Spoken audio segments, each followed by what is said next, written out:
கலங்கிடவே வேண்டாம். நம்ம இயேசு கைவிட மாட்டான்.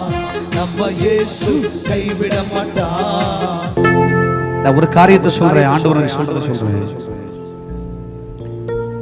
உங்க குடும்பத்துல நீங்க எல்லாரும் விடவும் பின்தங்கியவர்கள் தான் இருக்கட்டும்.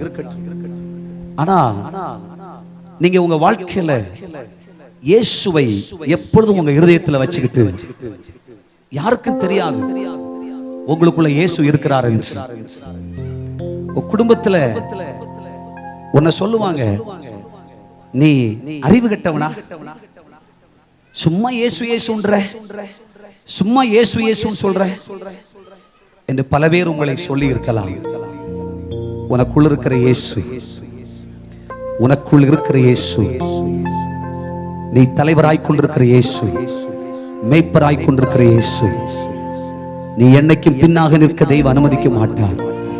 இதே கண்கள் காண உன்னை பரியாசம் பண்ணியவர்களுக்கு முன்னே, உன்னை அவ்வளவு வேதனைப்படுத்துவர்களுக்கு முன்னே கர்த்தர் ஆண்டவர் முன்ன கொண்டு வருவார். நீ அழகான வீடு, நல்ல காரு, நல்ல வசதி, நல்ல வேலை, நீ நல்லா ஜெபிப்ப, நல்ல தீர்க்க தரிசனம் பேசுவ, நல்ல சொப்பனங்களை பார்ப்ப, ஆவியின் வரங்களால் நிரப்பப்படுவாய், நீ அந்நிய பாஷையில பேசுவ, கிருபையில நிலைப்ப, உலகம் பிரமிக்கும், குடும்பமே பிரமிக்கும். அப்படி கர்த்தர் உன்னை மாற்ற போகிறார். ரெண்டு கையை தூக்குங்க, தீர்க்க தரிசனமா சொல்றேன். அவங்க எல்லாம் 50 வருஷத்துல சம்பாதிச்சதை நீ 50 நாள்ல சம்பாதிச்ச. அவங்களுக்கு 25 வருஷமா வந்த ப்ரமோஷன் கர்த்தர் 25 டேஸ்ல கர்த்தர் உனக்கு கொடுக்க போகிறார்.